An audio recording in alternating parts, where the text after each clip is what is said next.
আমাদের প্রথম পর্যায়ে যিনি অতিথি আছেন, অদিতি, আমরা চলো তাকে স্বাগত জানাই, তার জীবনের গল্পগুলো শুনি। শুভ সকাল। আপনাকেও শুভ সকাল। কেমন আছেন? এই তো ভালো। ভীষণ ভালো লাগছে আপনাকে পেয়ে, এবং আপনাকে দেখতেও খুব ভালো লাগছে। ধন্যবাদ। আপা, আমরা যেটা বলছিলাম যে এই যে বন্ধের দিন ঘুম ভেঙে যদি আমরা উঠে দেখি, যেটা খুব চমৎকার আবহাওয়া, মনে হয় কোথাও বেরিয়ে পড়ে কোথাও যাই, এই যে একটা অ্যাডভেঞ্চার করার মতো মানসিকতা, এটা মানুষের ভিতর না থাকলে কিন্তু খুব সত্যিকার অর্থে এগিয়ে যাওয়া খুব কঠিন, খুব এগিয়ে যাওয়া কঠিন, এবং মানুষের ভিতর না থাকলে সে পূর্ণাঙ্গ মানুষ হতে পারে না। আপনার কাছে কি মনে হয় যে এই অ্যাডভেঞ্চারগুলো শৈশব থেকে যদি অভ্যাসে না থাকে, তাহলে কি মানুষ পূর্ণাঙ্গ মানুষ হতে পারে? এটা থাকতেই হবে, এটা হতে পারে বলে কিছু নাই। মানুষের মন টানবেই, মানুষের মন চাইবেই যে সকালে উঠে সূর্য ওঠাটা দেখা, আকাশটা দেখা। সকালের আকাশ কিন্তু এক এক সময় কিন্তু আকাশে এক এক রং, বিশেষ করে সকালে যখন সূর্যটা লাল হয়ে উঠে তখন কিন্তু আকাশটা একটা অন্যরকম সৌন্দর্য আছে। তার সাথে আবার সকালের সুন্দর বাতাসটা, দুটো মিলে একটা রোমাঞ্চকর একটা পরিবেশ সৃষ্টি করে। আর এটা যদি অনুভব করা যায়, এটাকে মানুষকে এক্সপিরিয়েন্স করতে হবে, মানুষের গায়ে লাগতে হবে, চোখ দিয়ে দেখতে হবে। এটা না হলে তাহলে মানুষের বলে না, মনটাকে স্পর্শ করবে। এটা খুব দরকার। আমাদের তো আসলে 6টি ঋতু, এত সুন্দর বৈচিত্র্য আসে আমাদের আবহাওয়ায়। আমাদের তো উচিত সবগুলো ঋতুকেই আলাদা করে অনুভব করা, দু চোখ দিয়ে শুধু দেখা নয়। তারপরে হলো কি, আমি বোধহয় একটু ফরচুনেট, ভাগ্যবান, যে আমি যেখানে থাকি সেখান থেকে সূর্য ওঠাটা প্রত্যেক দিন দেখা যায়। তো এক এক ঋতুতে যে এক একভাবে সূর্যটা একটু সরে যাচ্ছে, বা এই যে সময় ডিফারেন্সে উঠছে, প্রথমে একটু অ্যাশ রঙের আকাশটা, ছাই রঙের আকাশটা, তারপরে ওটা আস্তে আস্তে সূর্যটা উঠছে, সূর্যের উপর দিকটা লাল, নিচের দিকটা তখনও ছাই রং, তারপরে আকাশটাও যে আস্তে আস্তে লাল হয়ে যাচ্ছে। হ্যাঁ, এটা একটা দেখার এক্সপিরিয়েন্স, বললাম না, এটা একটা অনুভূতি। হ্যাঁ, এবং এটাকে মানুষকে দেখতেই হবে অবশ্যই। এবং আরো একটি ব্যাপার, যে শৈশবে কিন্তু অনেক কিছু আমাদের মনের মধ্যে একটা চিহ্ন রেখে যায়, যেমন অনেক কথাই কিন্তু মনের মধ্যে ছাপ ফেলে যায়। আপনার শৈশবে কি শরতের আকাশ, মেঘ, এইসব নিয়ে কোনো একটা স্মৃতি ছিল? স্মৃতি আমাদের বাংলা টিচার ছিলেন লীনা আপা, উনি সব সময় বলতেন, মানুষ যা চিন্তা করে তার 25% প্রকাশ করে। আচ্ছা, 25% প্রকাশ করে। আর কবি বা সাহিত্যিকরা ওটার থেকে অল্প একটু বেশি প্রকাশ করে। এবং উনি বলতেন যে যেমন শরতের আকাশটা নীল বেশি হয়, শরতের আকাশের মেঘগুলো তুলার মতো ভেসে যায়। তো উনি বলতেন যে এটা দেখে পাশে একটা বন্ধুকে বলতে হবে, দেখো আকাশটা কত নীল, দেখো মেঘগুলো তুলার মতো ভাসছে। এই যেগুলো বলতেন, যেটা বলা, আর পাশে একটা ফ্রেন্ডকে বলা হলো প্রকাশ করা। হ্যাঁ, এই প্রকাশ করাটা কিন্তু মনের জন্য খুব দরকার, চিন্তার জন্য খুব দরকার, এবং এটা কাজে এটার প্রতিফলনও দেখা যায়। হ্যাঁ, ওই বলাটা আমার এখনো মনে আছে, আর এখনো ওটা পাশের বন্ধুকে বলতে পেরে অভ্যেস হয়ে গেছে। দেখে আকাশটা দেখা, মেঘটা দেখা, যে মেঘটা যে তুলার মতো ভাসছে। শরতের আকাশ কিন্তু একটু নীল বেশি হয়, তোমরা খেয়াল করে দেখো। আর তার মধ্যে যখন পরিষ্কার নীল বেশি হয়, তো তার মধ্যে মেঘটা যখন ভেসে বেড়ায় তুলা, তাতে করে কন্ট্রাস্টে এটাকে মেঘটাও সাদা বেশি হয়।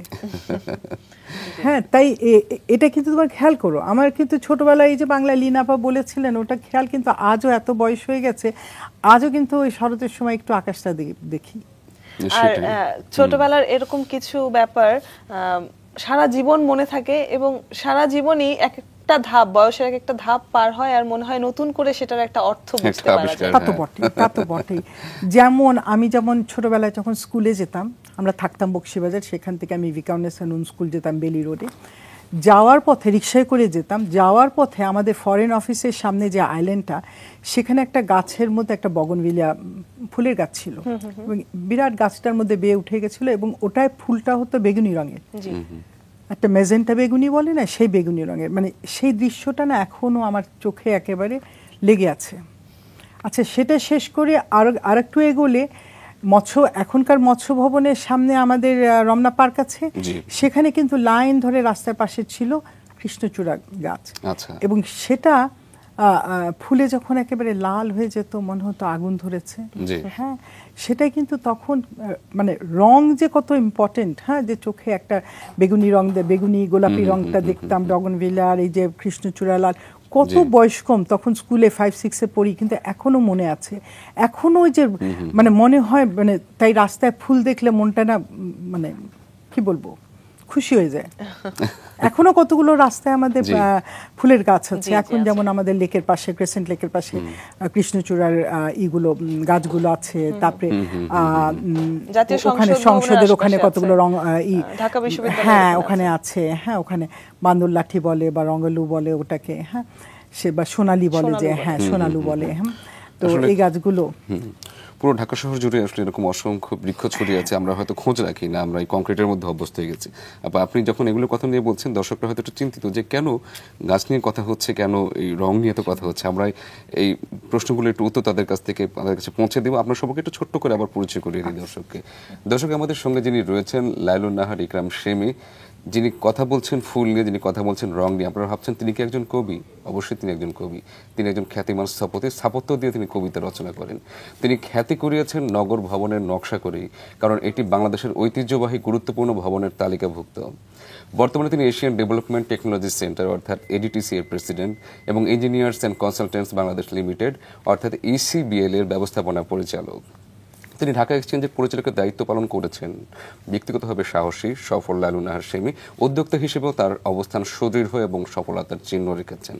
আর এই সমস্ত সফলতা, তার এই সুদৃঢ় মনোভাব, তার এই সাহসী মনোভাব, সমস্ত গল্পে আমরা ফিরতে চাই এবং তার কাছে ফিরতে চাই। এই যে রং নিয়ে, এই যে গাছ নিয়ে তিনি এত কথা বলছেন, কেন এই গোড়াপত্তনের জায়গাটিতে আমরা আবার ফিরতে চাই।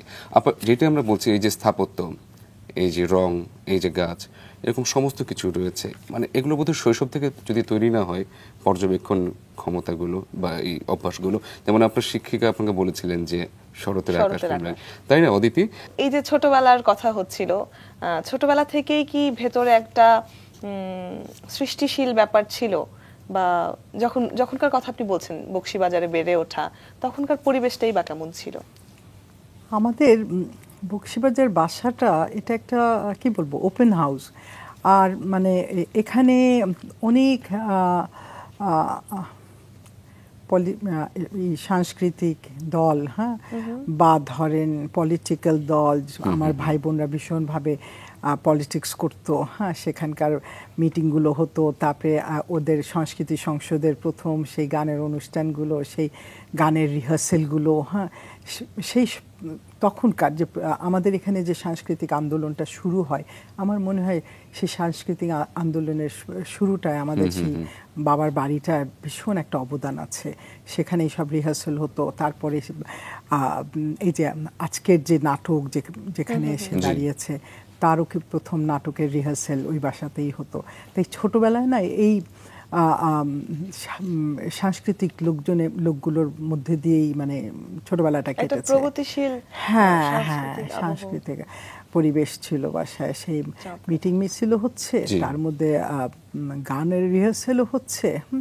আর তখন তো 68-69 কালের সেই আন্দোলনের গানগুলো, সেই শেখ লুৎফর রহমানের গান, হ্যাঁ, জাহিদুর রহিমের গানের আসর, হ্যাঁ, সেই তখন গণসঙ্গীতগুলোর প্র্যাকটিসগুলো যখন হতো, তখন একটা পরিবেশই অন্যরকম। হ্যাঁ, আমরা তখন ছোটো ছিলাম, গুড়গুড় করে ওরা কি করছে ওখানে পাশে বসে থাকা, দেখা, হ্যাঁ, বড়রা কি করছে এবং ওদের সাথে সাথে প্রত্যেকটা মিটিং মিছিলে যাওয়া।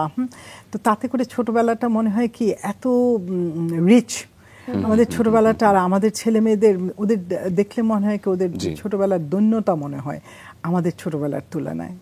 তারপরও আরও ব্যাপার আছে, বাড়ির বাইরে আমাদের বাড়ির কাছে বুয়েট মাঠ। আমার তো মনে হয় আমার বড় হওয়াটাই মানে মাঠের মধ্যেই বেশি সময় কেটেছে, প্রত্যেক দিন মাঠে যেতে হবে। মাঠটা একটা লাইফের খুব বড় ছিল। এবং আর তারপরে অনেক গাছ ছিল, জাম গাছ ছিল, লটকন গাছ ছিল, আমরা সারা দুপুর সেখানটা ঘুরে বেড়াতাম। হ্যাঁ, এর জন্য অনেক বাড়িতে মার খেয়েছি। হ্যাঁ, কেন দুপুরে না ঘুমায় মাঠে চলে গেছি। হ্যাঁ, প্রত্যেক দিন বাড়ির পিছনে রেল লাইন ছিল, সেই রেল লাইনের দুটো লাইনের মধ্যে হেঁটে হেঁটে ওই যে হাত ধরে ধরে যেরকম হাঁটে, তোমাদের ফিল্মের ফ্রেমের মধ্যে দেখা যায়, আমরা ওগুলো ছোটবেলায় নিজেরাই লাইনে, এক লাইনে একজন, আর এক লাইনে আর একজন, তারপরে হাত ধরে ধরে, হ্যাঁ, ওই রেল লাইন দিয়ে পার হয়ে তারপরে মাঠে যেতাম। তারপরে মাঠে ওরা দেয়াল করলো, গেট করলো, তখন গেটটা টপকায় মাঠে যেতাম। সেই বলে চিন্তাই করা যায় না এখন। সেটাই আমরা এখন চিন্তাই করা যায় না। আমরা এরকম প্রতিনিয়তই শুনি, আমাদের তো অনেক অতিথি আসেন যখন ঢাকার এই পুরনো ঢাকার কথা বলেন, আসলে আমাদের একটু তখন বেশ জীবনটাই আফসোস অন্যরকম হয়। ছিল, এত রোমাঞ্চকর ছিল জীবন তখন। হ্যাঁ, তাই ছোটবেলা চিন্তা করলেই না মনে হয় যে যেন একটা ছবি, মনে হয় যেন সেই আমরা যে ফিল্ম দেখতাম, আর্ট ফিল্ম দেখতাম, হ্যাঁ সেটার একটা সেলুলয়েড মনে হয় ছোটবেলায়। না সেটাই আসলে আমরা এটাকে ছবি করে ফেলেছি, এখন এটি বাস্তবে তো আর সত্যিকার অর্থে নেই। আপা একটু ফিরতে চাই যে পরিবারের প্রসঙ্গে, যেটা আমরা শুরুতেই বলছিলাম যে পরিবারের কিন্তু একটা বিশাল ভূমিকা থাকে একজন মানুষ সৃজনের ক্ষেত্রে, তৈরি করার ক্ষেত্রে। তো আমরা যেমন বলি যে আমাদের এখনকার প্রজন্ম হয়তো অনেকে ইতিহাস জানে না, অনেকে সংস্কৃতি চর্চার সাথে জড়িত নয়, কিন্তু পরিবার থেকে উৎসাহটা না থাকলে কিন্তু হয় না। তো আপনার বাবা বা মায়ের ক্ষেত্র থেকে একটা উৎসাহ, অনুপ্রেরণা এবং হাতে ধরে নিয়ে যাওয়া, এই ব্যাপারটি কেমন ছিল? বাবা তো ওকালতি করতেন, তাই বাবা কেস ছাড়া কিছু বুঝতেন না। বাবার কেস করছেন, বাবার মক্কেল আসতেছে, হ্যাঁ রুম ভর্তি, বাবা কেস করছে। কিন্তু তারপরে যেদিকে বাড়িতে দুনিয়ার আমাদের মিটিং মিছিল হচ্ছে, সাংস্কৃতিক চর্চা হচ্ছে, বাবার এটা কোনো আপত্তি ছিল না। হ্যাঁ, আমরা যে যার পড়ালেখা করছি, আর তারপরে স্কুল কলেজ থেকে এসে ওখানটায় আমরা ওটার সাথে ওই সব প্রোগ্রামগুলো করছি ওদের সাথে। আর মা ছিলেন, মা আবার প্রত্যেকটা অনুষ্ঠান মিটিং মিছিলে মাও যেতেন। আমার মনে আছে আমরা যখন ছোট 5 ভাই বোন আমরা, আমাদেরকে প্রত্যেকটা আর্ট কলেজ, এখনকারও যে আর্ট কলেজটা সেটা তো তখনকারও, হ্যাঁ, তো মা যে কোনো হলে, ওখানে আর্ট এক্সিবিশন হলে আমাদের সব ভাই বোনদেরকে রিক্সায় ভরে ব্যাস আমরা সেই দুপুরের পরে আর্ট এক্সিবিশন দেখতে যেতাম। তারপরে হয়তো হেঁটে চলে যেতাম হয়তো রিক্সায় করে, আসার সময় বাস মা সবাইকে হাঁটিয়ে নিয়ে চলে আসতেন, যদিও বাসার তখন কাছেই ছিল। এখন যদিও চিন্তাই করা যায় না যে আমরা মা বা সব ছেলে মেয়েদের নিয়ে হেঁটে হেঁটে আর্ট কলেজে যাচ্ছি। অবশ্যই এটাও ঠিক যে ঢাকার পপুলেশন, জনসংখ্যা কত বেড়েছে। আগে কিন্তু মানুষের ভিড় এতটা ছিল না। সেটাই। হ্যাঁ, আগে আমরা যেমন ছোটবেলা আরেকটা ভীষণ ব্যাপার ছিল, আমি আর মেজো ভাই, আমরা তখন তো ওটাকে রেসকোর্স বলতো, এখন সাবরদি উদ্যানটাকে তো রেসকোর্স বলতো। আমরা ওখানে একটা রাইডিং স্কুল ছিল, আমরা 2 ভাই বোন হর্স রাইডিং আসতাম, ঘোড়া চালানো শিখতাম। তো আমরা কিন্তু হেঁটে চলে আসতাম, আবার 2 ভাই বোন হেঁটে চলে যেতাম। কি মজা ছিল যে ওই হাঁটাটা, কারণ রাস্তায় যেতে যেতে দুনিয়ার সবকিছু কিনে খেতাম। আইসক্রিম খাচ্ছি কিনে, তারপরে একটা গুড় দিয়ে বানাতো গুল্লার মতো বলতো, এত বড় বড় একটা বড়ার মতো, সেটা কিনে খেতাম। হ্যাঁ, তো আমরা 2 ভাই বোন হাঁটতে হাঁটতে আসতাম, আর এই লজেন্স খাচ্ছি, আইসক্রিম খাচ্ছি, ওগুলো খাচ্ছি, মুড়ি খাচ্ছি। হ্যাঁ, বাস মানে ওটা ছিল আরেকটা আনন্দ। কেমন তো এখন মনে হয় কি, তখন তো টেলিভিশন ছিল না, তাই বোধ হয়। তাহলে এখন মনে হয় কি এত কিছু কি করে ফিট করতাম, মাঠে যাওয়া, রাইডিং স্কুলে যাওয়া, কি বলে, আবার এই যে নিচে আমাদের একতলায়, বাসা তো 3 তলা ছিল, কিন্তু আমরা 3 তলায় থাকতাম, আর একতলায় আমাদের নন্দদা ছিল, নন্দদার বাসা, তখন উনি ব্যাচেলার ছিলেন, ওনার বাসাতে রিহার্সালস বেশি হতো। ওটা আবার দেখতে যাওয়া, কি করে টাইমে কুলাতাম আমরা। এখন বোধহয় টিভি দেখতেই সব টাইমটা চলে যায়। তাছাড়া বাচ্চাদের ওপর আপনি যেই বয়সটার কথা বলছেন, এখন যারা সেই বয়সী, তাদের ওপর বোধহয় বেশ চাপিয়েও দেয়া হচ্ছে। স্কুল, কোচিং, প্রাইভেট টিউটর, তারপর বিভিন্ন ধরনের আর্ট স্কুলে যেতে হবে, গানের স্কুলে যেতে হবে। তো এই পরিবর্তনগুলো নিয়েও আমরা কথা বলবো। আমি জানি না, স্কুল জীবনে মানে হচ্ছে কিছু অ্যাডভেঞ্চার, কিছু মজা, অনেক রঙিন আমি ভীষণ দুষ্টু ছিলাম এবং কিছুটা গুন্ডা প্রকৃতির ছিলাম। তো আমাদের অতিথি কেমন ছিলেন সেটা বোধহয় তার মুখ থেকে শুনতেই মজা লাগবে। ছোটবেলার কথা মনে পড়লে এখন সবচেয়ে বেশি মনে পড়ে যে আমি এই 4-5 পর্যন্ত আমি অঙ্কে ভালো ছিলাম সবসময়, কিন্তু 4-5 পর্যন্ত আমি পুরো নম্বরটাই পেতাম। তারপরে তো এই যে তোমার মতো দুষ্টু হয়ে গেলাম, ওই যে একটু গুন্ডা প্রকৃতির বললাম, ওরকমই হয়ে গেলাম। আমাদের পাস মার্ক ছিল 45 নম্বর উত্তর দিয়েই অঙ্ক হলতে মানে আমার শেষ হয়ে গেছে। হ্যাঁ, এইটা তারপরে আমার মনে হয় 5-6 থেকে সেই ক্লাস 8 পর্যন্ত করলাম, যে 45 পাস তো হয়ে গেছে, আর নম্বর দরকার কেন। তারপর 8-এ এসে, তখন তো আমাদের এসএসসি, হ্যাঁ, একই বই 2 বছর পড়তে হবে, 2 বছর, হ্যাঁ 9 আর 10, হ্যাঁ, সেই অঙ্ক বই পড়তে পড়তে দেখলাম কি সব অঙ্ক মুখস্থ হয়ে গেল, এবং কোন পাতায় কোন অঙ্ক সেটাও মুখস্থ হয়ে গেল। তারপরে আমাদের যখন পরীক্ষা, তো স্যার বলল, অঙ্ক স্যার তো অলওয়েজ রাগ আমার উপর, যে মেয়েটা পুরো পেপার শেষ করে না, 45 খালি আনসার করে, অঙ্ক বইটাও কিনি না। আর বাবা তো মানে জানে যে পাস করছে, তো আমাদের আবার অত বেশি কেউ পারসু করতো না, নিজেই পড়তাম, পাস করতাম, এটাই। এখন যেমন এত টিউটার এরকম একটা মাস্টার থাকতো, কিন্তু ওকেও খুব মাস্টারকেও খুব জ্বালাতাম ছোটবেলায়। তো যাই হোক, অঙ্ক স্যার তো আমার উপর খুব রাখতাম। আর 9-10-এ যখন একই অঙ্ক 2 বছর, হ্যাঁ, তো উনি বলতেন কি আচ্ছা পাশ করবে, হয়তো এও এরকমই পাস 45% পেয়ে বেরিয়ে আসবে। কিন্তু দেখা গেল আমি অঙ্কে অনেক বেশি নম্বর পেয়ে গেলাম। হ্যাঁ, তখন খুব সারপ্রাইজ হয়ে গেল সবাই। হ্যাঁ, আর বিশেষ করে বাবা তো বলতেন যে 3rd ডিভিশনে পাশ করব, আর বড় ভাই বলতো 7 বারে এসএসসি পাশ করব, আর 3rd ডিভিশনে পাশ করলে বিয়ে দিয়ে দেওয়া হবে। হ্যাঁ, তারপরে যখন রেজাল্ট এত ভালো হয়ে গেল এসএসসি, সবাই এত অবাক হয়ে গেল, হ্যাঁ, যে কোথা থেকে, আমি নিজেও অবাক হয়ে গেলাম যে ঘটনা কি, যেরকম আমি আবার মেট্রিকে প্লেস করে ফেলছিলাম। হ্যাঁ, তো আমিও নিজে বুঝলাম না কি করে প্লেস করে ফেললাম, কিন্তু রেজাল্ট এত ভালো হয়ে গেল। এই যে আর জীবনে কেউ পড়তে বলেনি, পরের টেবিলে বসতে বলেনি, আমার যে একটা পরীক্ষা এটাকে ইম্পর্টেন্সই দেয়নি, যে যেহেতু দেখা গেল হ্যাঁ এসএসসিতে আমি একটা স্ট্যান্ড করে গেলাম, আর সারাক্ষণই মানে খেলে বেড়াচ্ছি, পড়তে বসছি না। তো আর সেখানে রেজাল্ট ভালো করে ফেললাম। হ্যাঁ, এটা একটা খুব ভালো সমীকরণ হতে পারে যে যাদের খুব অভিযোগ বাবা মায়ের প্রতি যে লেখাপড়া করতে বলা হয়, তারা যদি একটা ভালো ফলাফল করে ফেলে। সবসময় মনে হতো মেজো ভাই আর বড় বোন, হ্যাঁ, ওরা খুব সিরিয়াস ছিল। তো আমার সবসময় মনে হতো আর একটু বয়স বাড়লে বোধহয় আমি সিরিয়াস হবো ওদের মতো, আর একটু বয়স বাড়লে সিরিয়াস হবো। তো আর লাইফে পড়াশোনায় সিরিয়াসই হলাম না, তবে সামহাও রেজাল্ট ভালোই হয়ে যেত। হ্যাঁ, তা তো আমরা আপনার জীবনের গল্পগুলো থেকেই বুঝতে পারছি আপনার যেসব অ্যাচিভমেন্টের কথা হচ্ছে, সেটা অবশ্যই পরীক্ষার ফলাফলটাও ভালো হওয়া জরুরি, জ্ঞানের কথা তো না হয় নাই বললাম। তো স্কুল জীবনের কথা হচ্ছে, আপনার ওই বয়সটার কথা হচ্ছে, আপনি অনেকগুলো ঐতিহাসিক ঘটনারও সাক্ষী হয়েছেন। আপনি কিছুক্ষণ আগে রেসকোর্সের কথা বলছিলেন, তখনই আমার এটা মনে এসেছিল একবার যে আপনি তো রেসকোর্স ময়দানের সেই ভাষণ, বঙ্গবন্ধুর 7ই মার্চের ভাষণ সামনাসামনি দেখেছিলেন। হ্যাঁ, বললাম না যে ছোটবেলা থেকে আমাদের বাসায় ছিল, ভাই বোনরা তখন পলিটিক্যাল পার্টি করতো তারা, হ্যাঁ, তখন ছাত্র রাজনীতি করতো। তখনকার ছাত্র রাজনীতিটা যে এত সুন্দর ছিল, এত সুন্দর একটা পরিবেশ ছিল, মানুষগুলো এত সুন্দর ছিল যে আজকে যারা ওই ছাত্র রাজনীতিকালের যে যারা ব্যক্তিত্বরা আজকে এত বড় বড় স্থানে আছেন, আমার মনে হয় আমার ছোটবেলার ওই কানেকশনসগুলো আর ওই নেটওয়ার্কগুলো এখনো যেন জীবনটাকে কি বলবো এগিয়ে যাওয়ার সাহায্য করছে। সত্যিকার অর্থে মানে আমরা যখন শুনছি মনে হচ্ছে বাস্তবের কথা নয়, এই যেন রূপকথা শুনছি। যেটা আমি বলতে চাই, যেটা আমি সবসময় আমার মনে একেবারে এখন পর্যন্ত ভীষণভাবে আমাকে নাড়া দেয়, সেটা হলো যে আমরা 69-এ 69-এ তখন আমি হলি ক্রস কলেজে পড়ি। আমরা সেই গণ অভ্যুত্থানের সময় আমরা কালো ফ্ল্যাগ তুলছি হলি ক্রস কলেজে, আর আমাদের সাথে যে নন বেঙ্গলি যারা ছিল তারা কালো ফ্ল্যাগটা নামায় দিচ্ছে, বারবার তুলছি, বারবার নামায় দিচ্ছে, সিস্টাররা দর্শকের মতোই থাকছে। এর মধ্যে আমরা একদিন 7-8 জন, আমাদের তখন তো আমরা সাদা ইউনিফর্ম পরি হলি ক্রস কলেজে, সেই ইউনিফর্ম আর পায়ে কেস জুতা পরে 7-8 জন আমরা হলি ক্রস থেকে ঢাকা ইউনিভার্সিটিতে চলে আসলাম। তখন তো ভীষণ মিটিং মিছিল হচ্ছে, আমরা চলে আসলাম এবং সেই তেজগাঁয় হলি ক্রস কলেজ তেজগাঁয়, সেখান থেকে আমরা ঢাকা ইউনিভার্সিটিতে মানে মূলত হেঁটে দৌড়ে চলে গেলাম। যে ওখানটায় দেখি যে ওখানে এক গণমিছিল, সেই গণমিছিলে আমরা ঢুকে পড়লাম এবং সেই গণমিছিলটা এগোলো শহীদ মিনার হয়ে, তারপরে গেল আগে যেটাকে মেডিকেল কলেজে যেটাকে ওরা আমতলা বলতো, এখন যেটা ইমার্জেন্সি, সেটা সামনে দিয়ে গিয়ে টিবি হাসপাতালের ওদিক দিয়ে যাবে, তখনই ফায়ারিং হলো।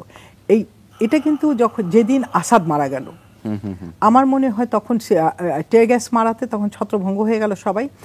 আমি আর আমার সাথে একজন ছিলেন তরুদি বলতাম আমরা, উনি এখন মারা গেছেন, ওনার বোনরা আছেন, বুলা ফ্লোরা গান গায়, ওদের বড় বোন, ওনাকে আমরাও বড় বোন ডাকতাম। আমি আর তরুদি যে লুকালাম, ওখানটা তখন সুইপার্স কলোনি ছিল, সেই সুইপার্স কলোনির মধ্যে ফাঁক দিয়ে আমরা দেখছি যে টিবি হাসপাতালের সামনে পুলিশ ফায়ার করছে বা টিয়ার গ্যাস মারছে, এগুলো ছত্রভঙ্গ করছে, সেগুলো দেখলাম।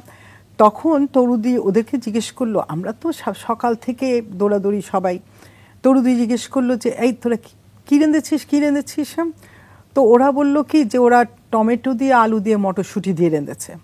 তো তরুদি তখন বললো দেখি দেখি একটু দে, আমাদের একটু ভাত দিয়ে দে, খেয়ে দেখি কেমন তোদের তরকারি হয়েছে। সেই সুইপার্স কলোনিতে ওদের তামচিনির বাসনে আমাদের একটু ভাত আর ওই টমেটো আলু মটরশুঁটির ওই তরকারি দিল। তরুদুই সেই ভাতটা মেখে নিজে খেলেন আর আমাকে খাইয়ে দিলেন। আমি সেই ভাতের স্বাদটা আজ পর্যন্ত ভুলবো না, আজ পর্যন্ত ভুলবো না।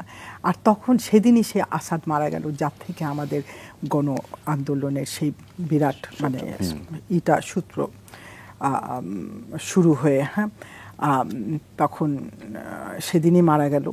সবাই আমার সাথে যারা এসেছিল অনেকে আমাদের বকশীবাজার বাসায় চলে আসলো। তখন আবার আসাদুজ্জামান নূর সাহেব বকশীবাজার বাসাতেই থাকতেন আমাদের। তো সবাই আসাদ মারা গেছে শুনে মনে করলো যে হয়তো নূর ভাই। তারপরে পরে এটা জানলো যে না, আরেকজন। সবাই বললে সেমি কোথায়। একজন খবর দিল, তখন মেডিকেলের 3 তালাটা হচ্ছে। আমি ওই বাঁশের সিঁড়ি হয় না যে বাঁশ দিয়ে সিঁড়ি বাঁধে, একজন খবর দিল যে বাঁশের সিঁড়ি দিয়ে আমাকে দেখেছে ওই 3 তালার ছাদের উপর উঠছি। তারপরে বলা হলো যে ধরে নিয়ে আইম। তারপরে আমাকে সবাই এসে বললো তো বাড়ি চলো আছে। তারপরে বাড়ি গেলাম, ভীষণ ডান পিটে ছিলাম। ৭১ আপনার মধ্যে বেশ কিছু স্মৃতি রয়েছে এবং একটা বেতারে বোধহয় একটা ৭১ না, সেটা হলো যে তখন যে গণফ্রন্টের যে ইলেকশনটা হলো, সেই ইলেকশনে কিন্তু তখন তো টিভি স্টেশন এই আমাদের রাজুক মানে ডিআইটি বিল্ডিং এ, তো তখন একটা সিরিজ হয়েছিল যে ভোট দেওয়ার নিয়মাবলী, সেটা করতাম আমি আর আমার ভাই করতাম। এবং তাতে করে কিন্তু সেবার আওয়ামী লীগ 65% ভোট পেল। তাই আমার খুব ভালো লাগে এটা মনে করে যে ওই সিরিজটা আমি করেছিলাম, মনে হয় কিছু শিক্ষাদান দিতে পেরেছিলাম দেশের লোককে, কিভাবে ভোটটা দিতে হবে, কোথায় ভোটটা দিতে হবে, সেগুলো ওই প্রোগ্রামের মাধ্যমে। তো সেটাও, এইসব স্মৃতিগুলো আমার জন্য খুব মূল্যবান, আমার জন্য খুব মূল্যবান। আর একটা না বললেই না, 25শে মার্চ যে ক্র্যাকডাউনের দিন, সেদিন কিছু প্রোগ্রাম ওখানে ভিটিআর হতো। তো তখন একটা স্টুডেন্ট প্রোগ্রাম ছিল স্পন্দন। তো স্পন্দনে প্রোগ্রামটা ছিল জাতীয়তাবাদ ও আমরা, কঠিন একটা সাবজেক্টের প্রোগ্রাম। তো তখন তো আমরা সবসময় বলতাম যে পাকিস্তান লোন নেয়, পুরাটা ভোগ করে বেশ পাকিস্তান, আর আমরা লোনটা শোধ করি আমরা। তো আমাকে একটা বাংলায় প্রোগ্রাম স্পন্দন, প্রোগ্রামটায় ছাত্রদের প্রোগ্রাম, তো ডক্টর সারওয়ার আলী আছেন, উনি আমাকে বাংলায় একটা কঠিন স্ক্রিপ্ট লিখে দেন যে কেমন করে মানে আমরা শোষণ হচ্ছি, পূর্ব পাকিস্তান শোষণ হচ্ছে কিভাবে। আমি সেটাকে মুখস্থ করে যে ডেলিভার করে আসি সেই স্পন্দন প্রোগ্রামে। আর ভিটিআর হয় সকালবেলা, সন্ধ্যায় এখন প্রোগ্রামটা। বাবা গেছেন হাঁটতে, বোন মেডিকেল কলেজে পড়ে, সে মেডিকেল কলেজে, ভাইরা গেছে, মেজভাই গেছে বন্ধুদের সাথে চাইনিজ খেতে। আমার প্রোগ্রাম হচ্ছে, কেউ প্রোগ্রাম দেখে না। তো আমি তো ভীষণ রাগ যে আমার প্রোগ্রাম হচ্ছে, কেউ আমার প্রোগ্রাম দেখছে না। তো যাই হোক, প্রোগ্রামটা তো অন এয়ার গেলই। তারপরে সেদিন রাতেই ক্র্যাকডাউন হলো। সেই ক্র্যাকডাউনটা 25শে মার্চের সেই কাল রাত্রি, অপারেশন সার্চ লাইট, সেই কাল রাত। কারণ আমাদের বাড়ি থেকে সেই খটখট আওয়াজ যখন প্রথম হচ্ছে, আমাদের বাড়ির উল্টো দিকে এক ডাক্তারের বাড়ি ছিল, ওখানে মধ্যরাতে রুগী আসলে ওরা ওদের দরজার কড়া নাড়তো খটখট করে। আমরা প্রথম মনে করছিলাম দরজার কড়া নাড়ছে। পরে কন্টিনিউয়াস যখন ফায়ারিং জোরে শুরু হলো, কারণ মেডিকেলের ছাত্ররা সব দৌড়ে হাসপাতালে চলে যাচ্ছে, আর আমাদের বকশীবাজার বাড়ির পেছনে তখন রেল লাইন, সব রেল লাইনে আগুন দিয়েছে। মানে সে কি একটা পরিস্থিতি। আর সেদিন রাতেই আমার সেই প্রোগ্রামটা, জাতীয়তাবাদ ও আমরা, আর সেটার মধ্যে আমি খুব ভালোভাবে মানে পাকিস্তানকে গালাগালি দিলাম। তো তাতে করে মানে একটা রোমাঞ্চকর অবস্থা, ভয়, ভীতি, ঘৃণা, মানে আশঙ্কা, রাগ। তারপরে ট্যাঙ্কগুলো এসে যখন শহীদ মিনারে ফায়ার করলো, মনে হয় যেন আমাদের বাড়িতে ফায়ার করলো।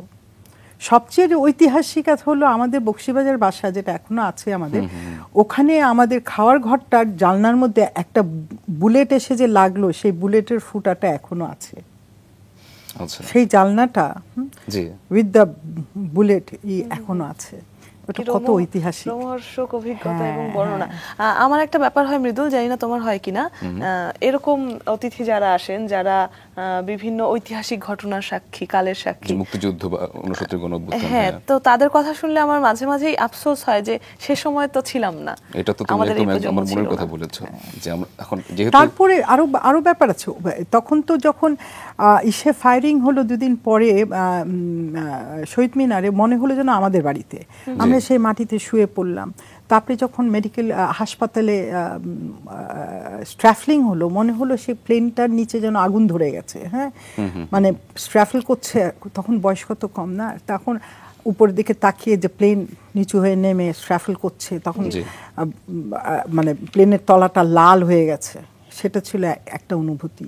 তারপরে রাতে বেলা আর একটা প্লেন যে গুড়গুড় গুড়গুড় গুড়গুড় করে যেত, তারপরে ওটা বোম ফেলতো। হ্যাঁ, সেটা মানে আর একটা ভীতিকর পরিস্থিতি যে কখন রাতে গুড়গুড় গুড়গুড় করে প্লেন আবার আসবে, বোম ফেলবে। হ্যাঁ, ঢাকায় যারা তখন থেকেছি আমরা, হ্যাঁ, তখনকার অনুভূতিটা ভুলার না, এটা যেন রক্তে মাংসে মানে এখনো সেটাই আমরা ওই কথাটাই আমরা বলছিলাম।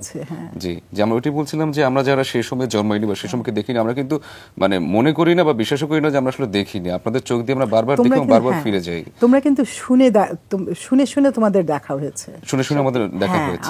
আমার যেমন জন্মের পর আমি ভাষা আন্দোলনের শোনা কথাগুলোতে আমার মনে হয় আমি দেখেছি। হ্যাঁ, কিন্তু এতবার শুনতে শুনতে শুনতে, হ্যাঁ, এবং যা ঘটনা ঘটেছে, আর ভাষা আন্দোলনও তো মেডিকেলের ছাত্ররা খুব অ্যাক্টিভ ছিল এবং আমাদের বক্সিবাজার বাড়ির সামনে, তাতে করে এগুলো তো মানে বড় ভাইরা, ইতিহাস একদম জীবন্ত হয়ে ওঠে চোখের সামনে।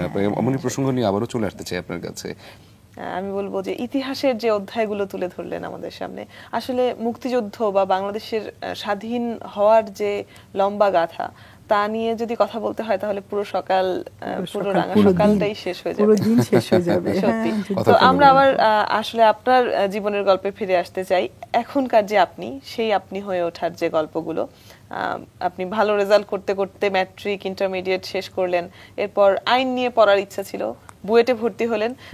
যেটা হয় যে অনাকাঙ্ক্ষিত একটি বিষয় নিয়ে পড়লে সাধারণত ওই মনোযোগটা আসে না বা ওই ভালো রেজাল্টটা হয় না, কিন্তু আপনার ক্ষেত্রে তাও হয়েছিল।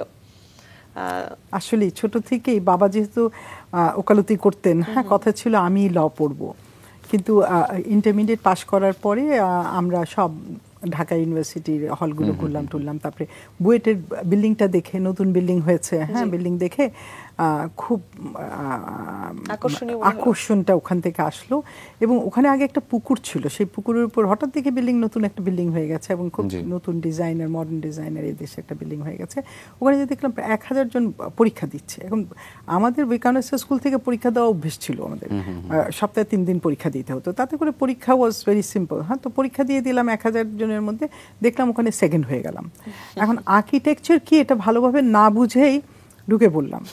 হ্যাঁ, ল পড়া বাদ দিয়ে আর্কিটেকচারে ঢুকে পড়লাম। ঢুকে ওখানকার সাবজেক্টগুলো এত ক্রিয়েটিভ যে ওখানটা পড়তে হয় না। হ্যাঁ, তো তাতে করে প্রথম বছরই পরীক্ষায় নম্বর অনেক বেশি পেয়ে গেলাম। তাতে করে আলটিমেটলি 5 বছরে ওই ফার্স্টই থেকে গেলাম, ফার্স্টই হয়ে গেলাম। এটা একটা ক্লাসে সবার একটা কম্পিটিশনের মতো ছিল। আমার ক্লাসে আমার আগের ক্লাসে ওখানে একটা মেয়ে ফার্স্ট হতো, একটা ছেলে, তখন তো অনেক আগে আমি পাস করেছি, 77 রেজাল্টটা বেরোলো। তো তাতে করে একটা ছিল, কম্পিটিশন ছিল, একটা ক্লাসে মেয়ে ফার্স্ট হচ্ছে, হ্যাঁ, তো একটা হোল ক্লাসের এগেনস্ট একটা কম্পিটিশন ছিল। কিন্তু কেমন করে যেন নম্বর বললাম না, ওখানে অঙ্ক ছিল। এখনো আসলে মেয়েদের রেজাল্টই ভালো হয়। মৃদুল, এটা শুনে একটু মন খারাপ করো, তাহলে আর্কিটেকচারে কিন্তু মেয়েরা ভালো করছে, আর্কিটেকচার ভালো করছে মেয়েরা, তখনও ফার্স্ট বুয়েটে ফার্স্ট হলাম। হ্যাঁ, এবং যে খুব দিনরাত পড়তে হতো তা না। হ্যাঁ, সব আমার মনে হয় সবখানে যদি ওই যে ছোটবেলা থেকে আমাদের পেইন্টিং, গান, কালার, হ্যাঁ, এগুলো নিয়ে খুব ভালো একটা বিকানেস্টার স্কুলে একটা ব্যাকগ্রাউন্ড বেস ক্রিয়েট করে দিয়েছিল আমাদের মধুমোল্লা টিচার ছিলেন। হ্যাঁ, স্টিল লাইফ কোনটা, কালার ওয়াশ কোনটা, রং, গাছের রং সবুজ দেখি, তার মধ্যে উনি কিন্তু আমাদের ওই সবুজের মধ্যে নীল দেখতে শিখিয়েছিলেন, যে প্রুশিয়ান ব্লু বলে, হ্যাঁ, যে ওটার মধ্যে এক চোখ বন্ধ করলে দেখবে গাছটা সবুজ, কিন্তু এক চোখ বন্ধ করলে দেখবে ওটার মধ্যে একটু নীলও আছে। তাই ওয়াটার কালার দিলে গাছটা সবুজ করলে উনি তার মধ্যে একটু একটু নীল দিতে বলতেন আমাদের। এই যে চোখটা, ইনার আইজ, মনের ভিতর একটা চোখ, এটা স্থাপন করে দিয়েছিলেন সেই স্কুলেই। আচ্ছা, আমরা আরো কিছু প্রসঙ্গে চলে আসতে চাই যে দেশের প্রথম নারী উদ্যোক্তা হিসেবে আপনি engineers and consultants Bangladesh limited এই প্রতিষ্ঠানটি আপনি যে শুরু করেন, সেটার একটু গল্প আছে। আমি তো ফার্স্ট হলাম এবং বুয়েটে ফার্স্ট হলে সবাই একটা চাকরি পায় বুয়েটে। তো সামহাও আমি বুয়েটে চাকরি পেলাম না, ইন্টারভিউ দিলাম 2-3 বার, চাকরি আমাকে দিল না। তাই খুব জিদ হলো, জিদ হয়ে বললো ঠিক আছে তাহলে আমি মানুষকে চাকরি দেই বলে আমি প্রথম এই যে মহিলা হেডেড একটা engineering and architecture consulting farm খুলে বসলাম এবং তারপরে কাজ করা শুরু করলাম। তো মহিলা যখন আমরা একটা নকশা বিল্ডিং করি, হ্যাঁ, তো বিল্ডিংয়ে তো অনেক টাকা পয়সা খরচের ব্যাপার। একটা মহিলাকে এত লাখ লাখ টাকা, কোটি কোটি টাকা তার উপর দিয়ে দেবে, এই যে একটা ক্রেডিবিলিটি এস্টাবলিশ করা, এটাই প্রথম অবস্থায় ছিল খুব টাফ।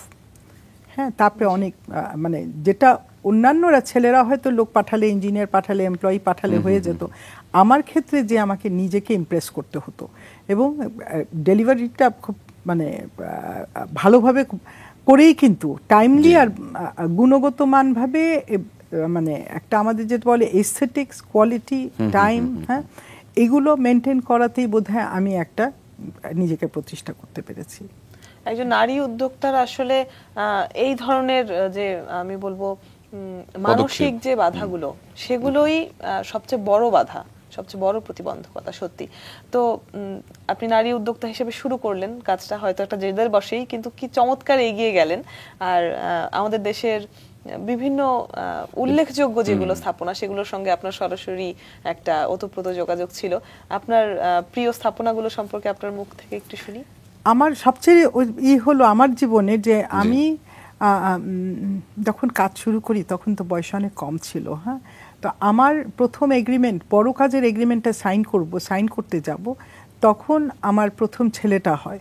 কোথায় সাইন করতে যাব? সায়েন্স ল্যাবরেটরিতে প্রথম বড় কাজটা, হাউজিং একটা। কিন্তু সেদিন আমাকে হাসপাতালে যেতে হলো, আমার ছেলেটা জন্মালো। আমি হাসপাতালে শুয়ে শুয়ে সাইন করলাম। হ্যাঁ, আবার মেয়েটা যখন হলো 5 বছর পরে, আবার আরেকটা প্রজেক্টে এরকম, সেদিন আমাদের প্রজেক্টে ডিব্রিফিং হবে।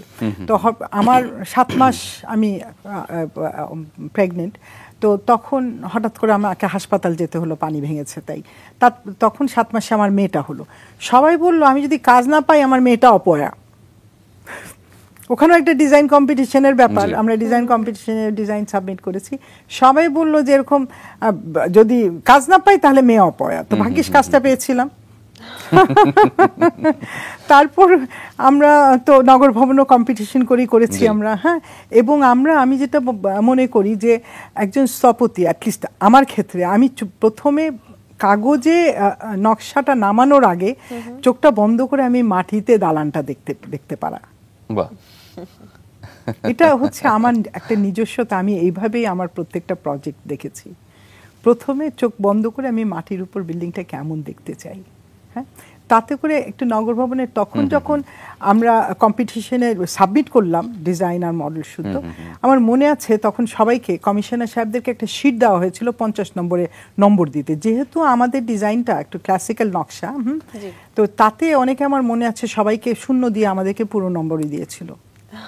কারণ নকশাটা যে আমরা সাহস করে তখন একটা ক্লাসিক্যাল নকশা করতে পেরেছি, এটার একটা ব্যাপার আছে। মানে নগর ভবনটা যদি তোমরা দেখো, হ্যাঁ, এবং আমি কিন্তু তুমি করে বলছি তোমাদের, হ্যাঁ, অনেক ছোট তোমরা। তো নগর ভবন, এমনকি নামটাও কম্পিটিশন করে নামটা সিটি হল দিয়ে দিয়েছিলাম, এবং ওটার সাইটটাও একটু বেঁকা ছিল। তখন ওই সাইটটাকে পুলিশের সাইটের সাথে সাইট একটু বদলা বদলি করে আমরা বিল্ডিংটাকে সোজা করে নিয়েছিলাম, যাতে 2 রাস্তা পাই।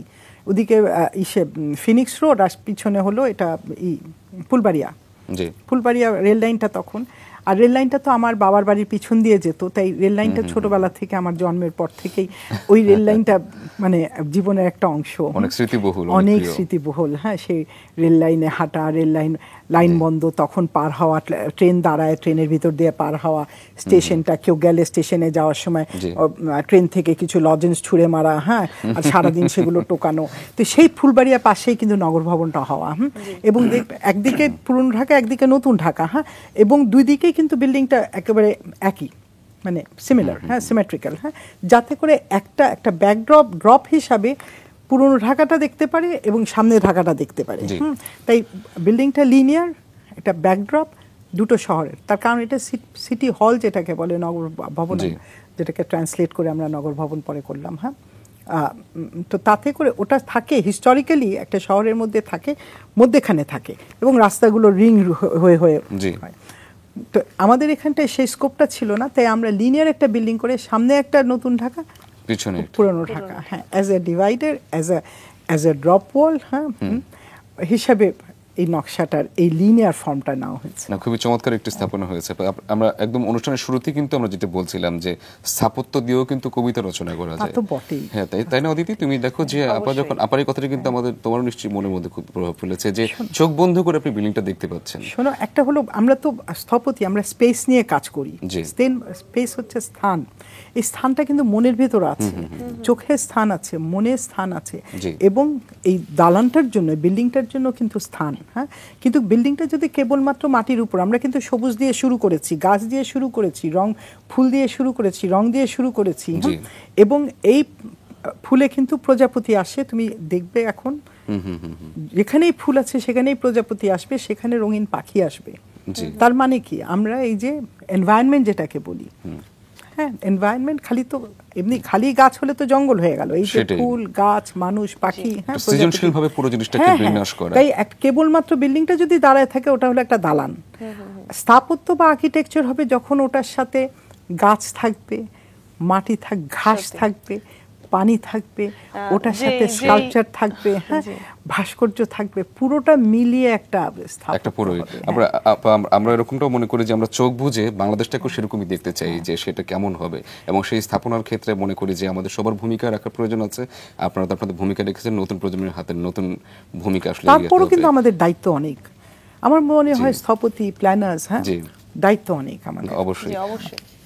আর অনেক ধন্যবাদ, চমৎকার কিছু কথা আপনি আমাদের সাথে শেয়ার করলেন। আপনি শেষ মুহূর্তে যে কথাটা হচ্ছিল সেটা হচ্ছে শুধু ইট, বালু, কনক্রিটের দালান নয়, সত্যি তো এখন ইন্টারন্যাশনালি যে ইস্যুটা নিয়ে কথা হচ্ছে তা হচ্ছে সাস্টেনেবল ডেভেলপমেন্ট। জি, আবারও নিশ্চয়ই এইসব প্রসঙ্গে আপনার সাথে কখনো কথা হবে। অনেক ধন্যবাদ। আপনাদেরকেও ধন্যবাদ, দর্শকদেরকেও ধন্যবাদ।